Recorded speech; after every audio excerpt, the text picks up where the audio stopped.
Alright, so we looked at the entire WWF year of 1997, which included some groundbreaking, fascinating moments. We looked at 1998, the real beginning of the Attitude Era, which resulted in the WWF finally becoming competitive again in the Monday Night War. You'd think 99 would be an incredible year for the company, what with the wheels falling off WCW and the WWF becoming incredibly popular among wrestling fans. So why do people look at 1999 as the worst year of the Attitude Era when so many things were going right for the WWF?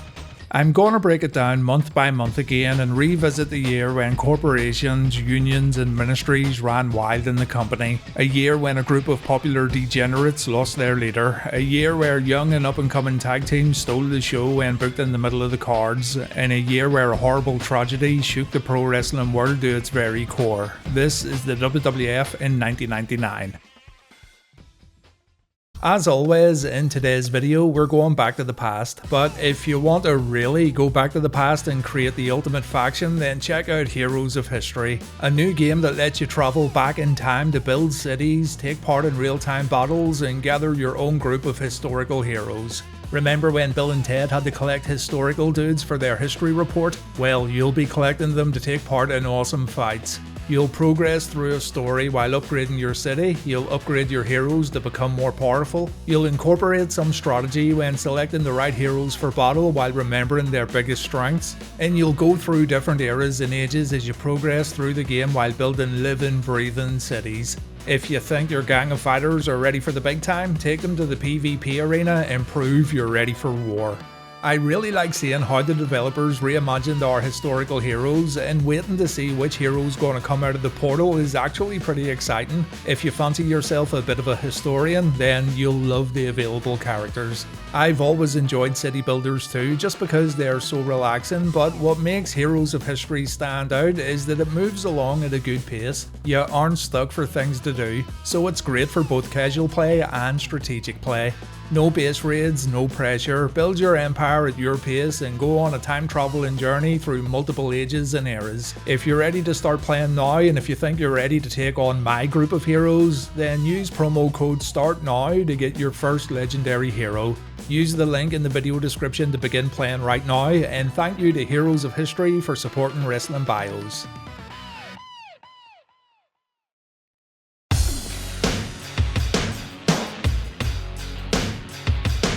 Even though it was taped in late December, the first Raw of the year, airing on January 4th, doesn't necessarily set the tone for the remainder of 99, but it sure is a classic. Mick Foley gets himself a title shot against WWF champion The Rock, and in what was considered a huge surprise at the time, Mankind becomes the WWF champion to kick the year off.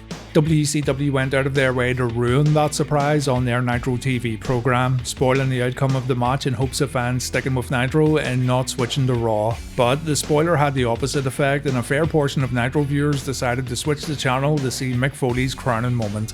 Rock and Mick would head into the Royal Rumble pay-per-view to compete in an I Quit match, a match that still seems divisive today due to the sheer brutality of the bout.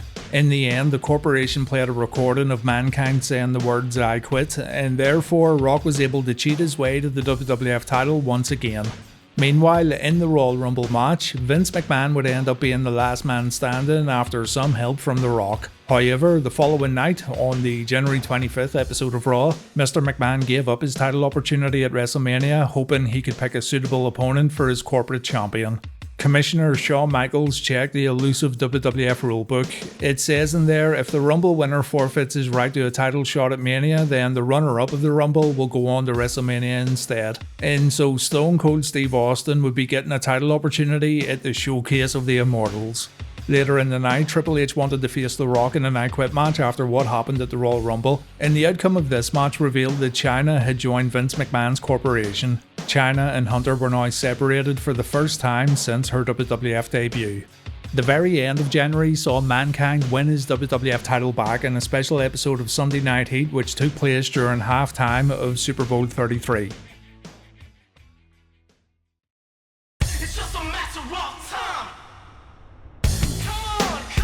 Steve Austin said he wanted to face Vince McMahon without facing any legal ramifications, so he put his WWF title shot at WrestleMania up for grabs in a match against the chairman. That match would be held inside a steel cage, and if McMahon wanted to get his title opportunity back, he'd have to go through with the match. The Steel Cage Showdown took place at St. Valentine's Day Massacre, and the match was used as a way to introduce Paul White as the WWF's new assignee. White had a good run in WCW as the Giant. He was instantly recognisable to pro wrestling fans around the world. His size and presence made him a perfect fit for the WWF, and so he was introduced as a member of the corporation. He threw Austin into a cage panel, the panel opened up, and Austin was able to leave the cage while also securing his spot in the WrestleMania main event.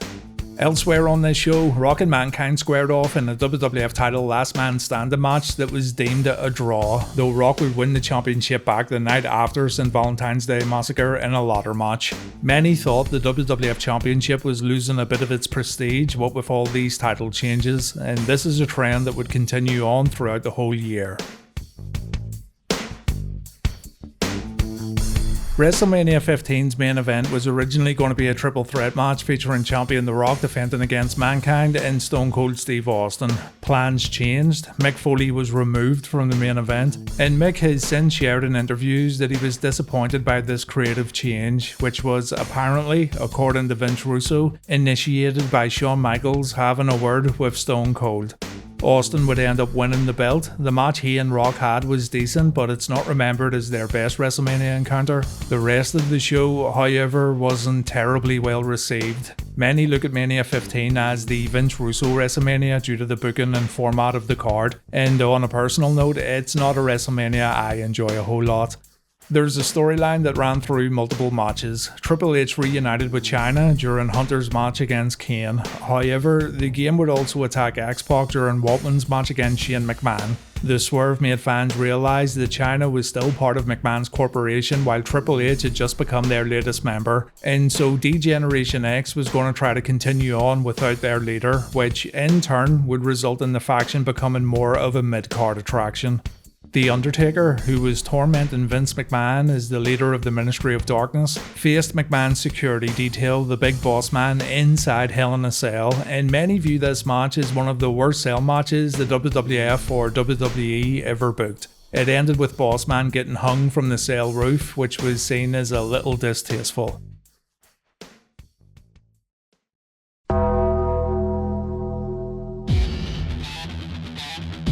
Feeling pressure from The Undertaker and feeling concern for his daughter Stephanie, Vince McMahon wanted to pause his feud with Stone Cold Steve Austin. When Austin demanded the return of the Smoking Skull belt, Vince didn't object. However, Shane McMahon felt his dad had gone soft, and it was Shane who ended up causing Austin a lot of headaches. The boy wonder kicked his own dad out of the corporation, meaning Shane was going to serve as the WWF's main heel authority figure.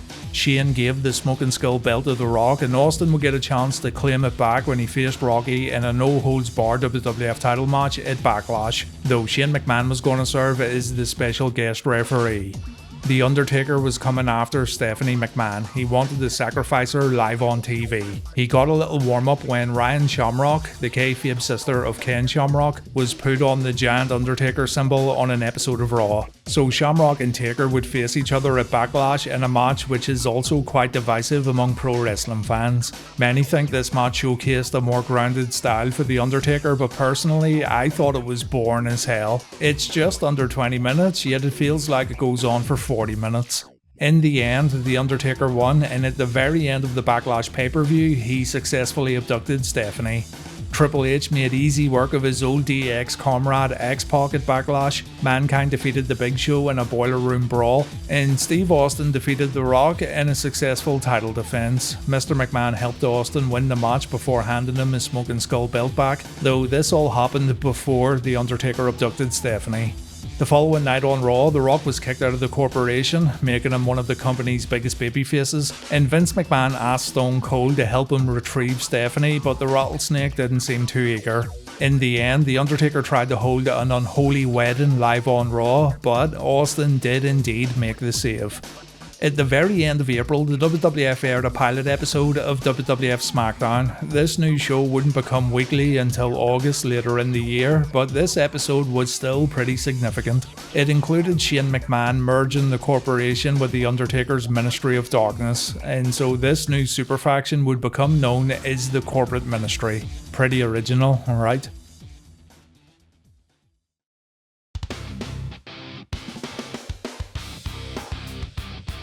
A short-lived faction debuted in the WWF known as the Union, a group of wrestlers who were once involved in the corporation but had seen the light or had been kicked out of the original group.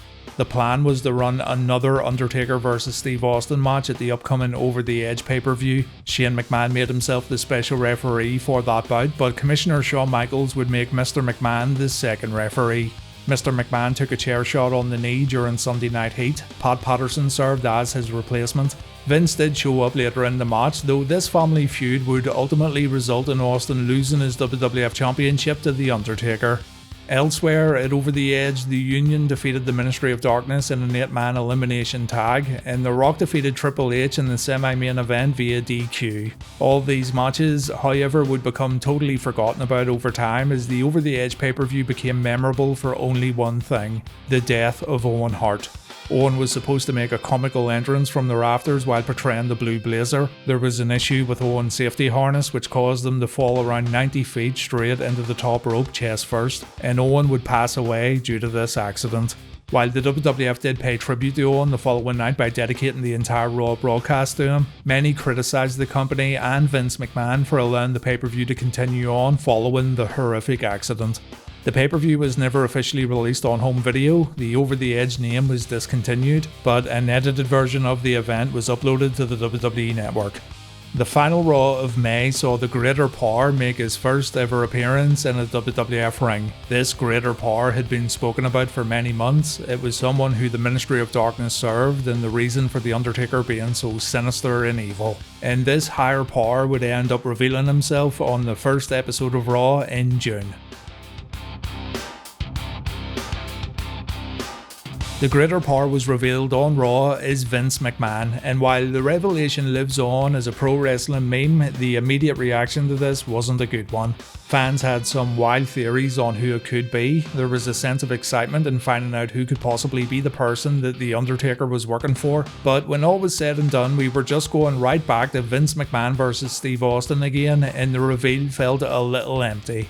Upset by Vince's actions, Linda and Stephanie McMahon decided to give their WWF stock to Steve Austin, making Stone Cold the main shareholder in the WWF and therefore making him in charge of operations. This gave us some very good Austin promos from WWF headquarters in Stamford, and it also gave Vince McMahon a real urge to get his company back under his control. So a ladder match was booked for the King of the Ring. 100% of the company was up for grabs when Steve Austin was booked to face both Vince and Shane McMahon in the ring. And in the end, after some shenanigans, the McMahons were able to grab the briefcase and Vince reclaimed his company. Billy Gunn won the King of the Ring tournament, and optimism for his big push began to deplete as the weeks and months went on. The Rock got a title opportunity against The Undertaker at King of the Ring, but he was unable to get the job done. And the Brood, consisting of Edge and Christian, took a loss to the Hardy Boys. The Hardys had been with the WWF for a long time. They were mainly featured as job guys during their very early days, but their chemistry with Edge and Christian was undeniable, and fans got a glimpse into the future when these four men performed in the ring. The following night on Raw, Steve Austin revealed that he got himself a little insurance policy and he signed himself a new contract while acting as the company CEO. In that contract, he added a stipulation where he could attack Vince McMahon anytime he wants, and he also gave himself a WWF title shot against The Undertaker before losing the ladder match at King of the Ring. Austin would then face Undertaker in the Raw main event, and he had become WWF champion once again.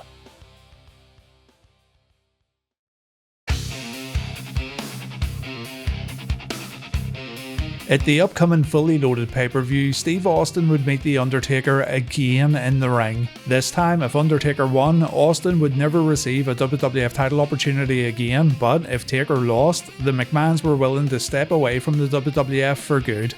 A bit bizarre after all the trouble they went through in June to regain control of the company, but anyway, that match was made official.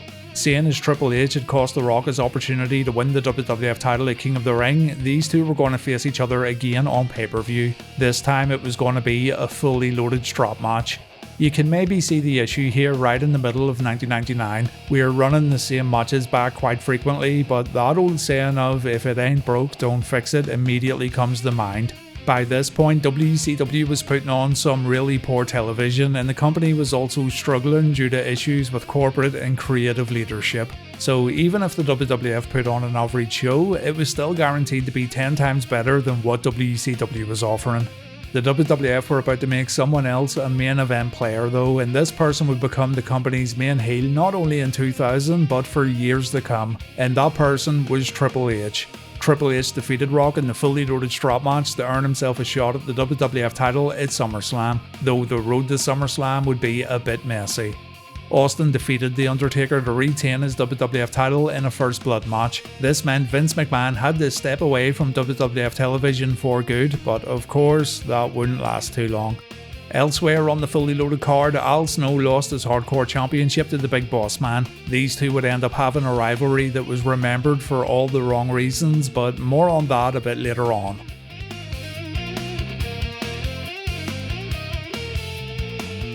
Alright, a lot goes down in August, but let's talk about the WWF title first of all. Triple H is on his way to SummerSlam to face WWF champion Stone Cold Steve Austin, but there's a ton of roadblocks in his way that many, including myself, see more as creative missteps from the WWF.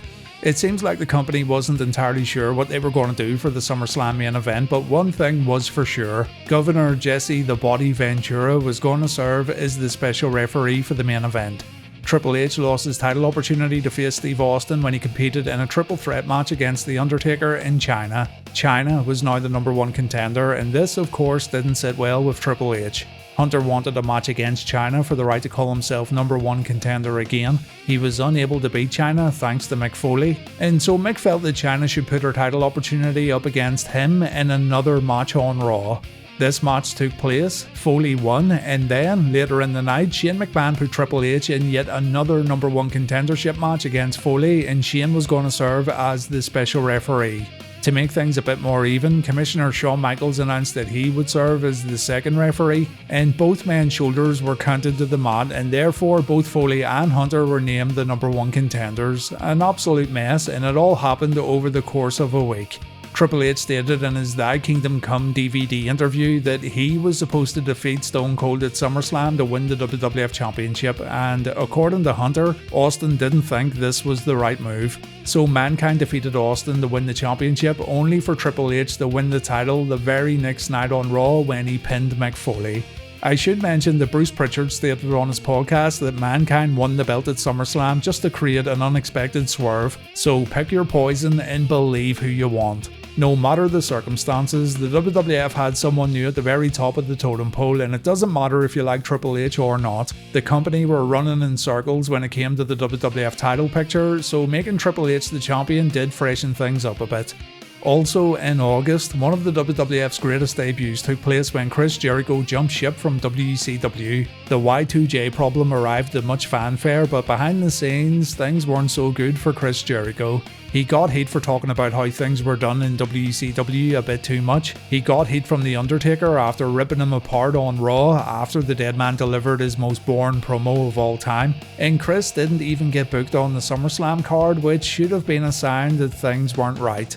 A highlight from the SummerSlam pay-per-view was Test versus Shane McMahon. Test and Stephanie McMahon were engaged. Shane didn't approve of his sister's soon-to-be husband, and Shane thought a no DQ fight with Test would put an end to this upcoming wedding, but Test ended up beating the Boy Wonder. The match was pretty decent, and the crowd reaction for Test was good. WWF SmackDown became a proper weekly show airing on broadcast TV. This proved to be an excellent move by the WWF, who could now get more viewers hooked onto their programming without relying on cable television packages. This second episode of SmackDown featured an all-time classic segment when Al Snow went to the Bossman's hotel room to retrieve his little puppy named Pepper. Bossman said he'd have Pepper waiting for him when Snow arrived, and yeah, Bossman didn't lie. Pepper was waiting for Al Snow, but he was waiting on a plate, freshly cooked and waiting to be eaten by Mr. Snow.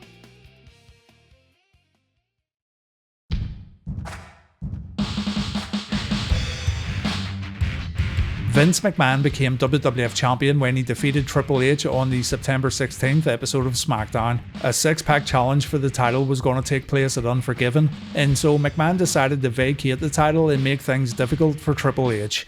If the game wanted to compete in the six-pack challenge, he'd have to win 3 out of 5 matches that aired on the September 23rd episode of SmackDown, and each of these bouts would be gimmick matches against others competing in the six-pack challenge. The Undertaker wouldn't comply with Vince's demands, and he, in storyline, decided he'd rather walk away from the company than do what McMahon tells him to do. So The Undertaker took time off and we wouldn't see him again until the year 2000. Taker's replacement for Unforgiven would be a returning British Bulldog. Triple H did manage to win enough matches to get included in the six-pack challenge, and he'd go on to win the WWF title once again after defeating The Big Show, The Bulldog, Kane, Mankind and The Rock.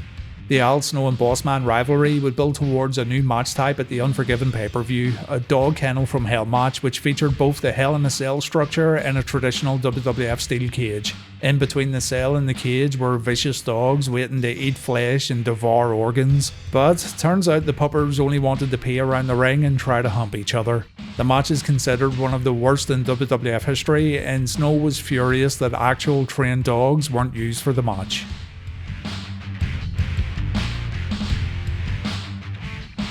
On the 3rd of October, Vince Russo signed with World Championship Wrestling. Russo said the increased workload from the WWF SmackDown show was a main reason for leaving the company, alongside McMahon's disregard for Russo's family life. Turns out letting Russo leave was one of the best things WWF could have done during the Monday Night War, because Russo's writing style didn't go over well with audiences in Atlanta, speeding up WCW's demise quite a bit in the process. Stone Cold Steve Austin was ready to get back in the ring and win his WWF Championship back. He'd been out of action since Triple H done a number on his knee back at SummerSlam, and so Austin vs Triple H was booked for the No Mercy main event. However, this isn't the match the pay-per-view would be remembered for. Instead, fans remember a ladder match that took place, featuring Edge and Christian taking on the Hardy Boys. This kind of high-risk action was a real breath of fresh air for WWF fans, and it seemed like these guys would do absolutely anything in the ring while showing zero fear. The match went over so well that both teams got a standing ovation the following night on Raw, and the match was modified multiple times while being presented at future WWF shows. Chyna would make history by becoming the WWF Intercontinental Champion at No Mercy. The long-running story is that Jeff Jarrett held the WWF up for more money the day of the show. However, Jarrett says he had a good meeting with McMahon that day and he only asked for the money that was owed to him. Again, pick your poison. And Austin was not able to beat Triple H in the main event. The Rock came down aiming to hit Triple H with a sledgehammer, but instead he hit Steve Austin. So things were looking up for the future King of Kings. D-Generation X also reformed in October, with the group going back to their roots as a full-blown heel faction. Though the more Triple H's stock began to rise, the more he would distance himself from DX once again.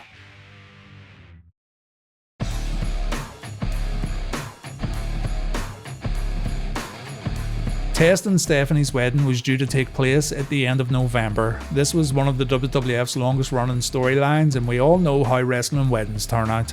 Before getting there though, the WWF was going to present their Survivor Series pay-per-view, but changes had to be made to the show when Steve Austin had to get taken off the road. Austin needed spinal surgery stemming from the piledriver he took back at SummerSlam 97. He was originally going to compete in a triple threat match against Triple H and The Rock for the WWF title. However, Austin would get replaced by The Big Show after someone ran the rattlesnake down at the Survivor Series pay-per-view. This would begin a whodunit mystery that would get picked back up a year later. But for now, the WWF had to continue on without their biggest drawn babyface. In a surprise ending to the pay-per-view, The Big Show won the WWF title, yet the company didn't show much confidence in Paul White, as demonstrated by his match positionings on subsequent WWF shows. Rarely was Big Show's matches featured as the final match on the card, and much more focus was put on The Rock, Vince McMahon, Triple H, and very soon, Stephanie McMahon.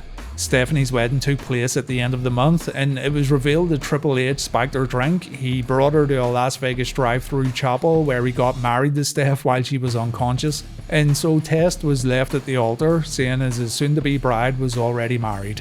Also at Survivor Series, an Olympic gold medalist by the name of Kurt Angle made his WWF debut, and this guy would go on to have quite the rookie year in the company.